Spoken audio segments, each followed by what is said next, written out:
হুইলচেয়ারে বসেই জীবনের কঠিন বাস্তবতাকে জয় করেছেন শিরিন মণ্ডল। শারীরিক প্রতিবন্ধকতা স্বপ্নের পথে কখনোই বাধা হয়ে দাঁড়াতে পারেনি। জন্মের পর থেকেই শারীরিক প্রতিবন্ধী হলেও সীমাবদ্ধতাকে শক্তিতে রূপান্তর করে আজ তিনি নিজেকে প্রতিষ্ঠিত করেছেন একজন সফল উদ্যোক্তা হিসেবে। অনলাইনে পণ্য বিক্রির মধ্য দিয়ে শুরু করা সেই ছোট উদ্যোগই এখন বাস্তব একটি দোকানে রূপ নিয়েছে। কুমিল্লার লাকসামের বাসিন্দা শিরিন মণ্ডলের উদ্যোক্তা হওয়ার পথচলা মোটেও সহজ ছিল না। শুরুতে ঘরে বসেই অনলাইনে বিভিন্ন পণ্য বিক্রি করতেন তিনি। ধীরে ধীরে সততা ও মানসম্মত পণ্যের মাধ্যমে ক্রেতাদের আস্থা অর্জন করেন। সময়ের সঙ্গে সঙ্গে সেই আস্থাই তাকে স্বপ্নের আরও কাছাকাছি নিয়ে যায়।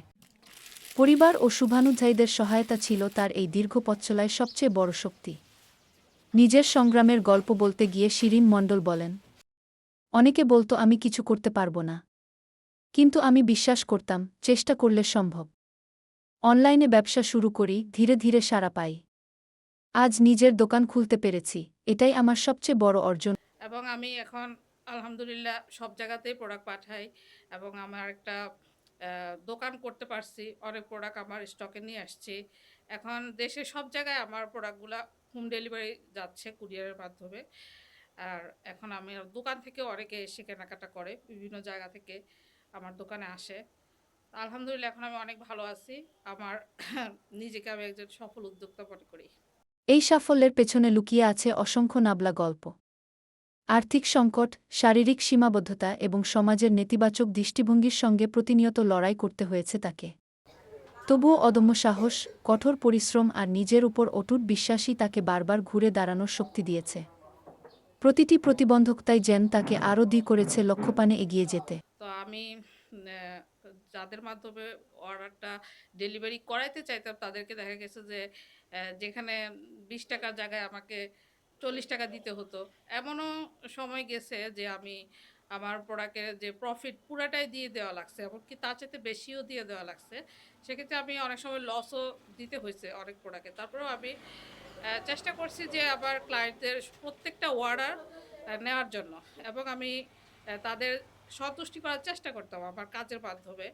তো আমি এভাবে সবার আস্থা অর্জন করছি আস্তে আস্তে, এবং একটা সময় যারা আমাকে সহযোগিতা করতো না, আস্তে আস্তে তারাও আমার কাজের উদ্যোগের প্রশংসা করতে শুরু করে এবং আমাকে কিছুটা সহযোগিতা করতে এগিয়ে আসে। শিরিনের এই সংগ্রামের নীরব সাক্ষী তার পরিবার। শিরিনের বোন সাকিনা মণ্ডল শশী বলেন, অনেক কষ্টের মধ্য দিয়ে ওকে এগোতে হয়েছে, কিন্তু কখনো হাল ছাড়েনি। ওর এই সাহস আমাদের সকলের অনুপ্রেরণা। শুধু পরিবার নয়, ক্রেতাদের কাছেও শিরিন মণ্ডল একজন অনুপ্রেরণার নাম। নিয়মিত ক্রেতা ফরিদা ইয়াসমিন রিনা বলেন, শিরিন আপার কাছ থেকে পণ্য কিনে আমি খুব সন্তুষ্ট। শিরিনের পণ্যগুলো অনেক ভালো, তার বিহেভিয়ারও অনেক ভালো। আমি আগে ওর থেকে অনলাইনে কেনাকাটা করতাম, এখন দোকান থেকে নিয়মিত কেনাকাটা করি। এ বিষয়ে লাকসাম উপজেলা সমাজসেবা কর্মকর্তা উপন্যাস চন্দ্র দাস বলেন, প্রতিবন্ধী শিরিন মণ্ডল অনেকের জন্য অনুপ্রেরণা।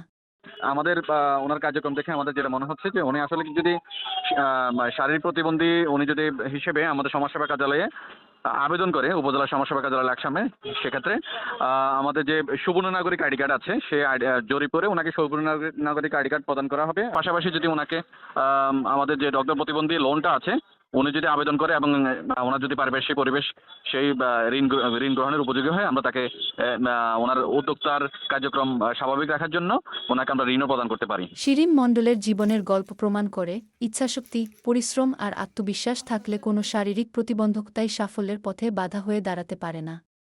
তার এই অর্জন শুধু ব্যক্তিগত সাফল্য নয়, বরং সমাজের অসংখ্য প্রতিবন্ধী মানুষের জন্য এক সাহসী অনুপ্রেরণার দৃষ্টান্ত।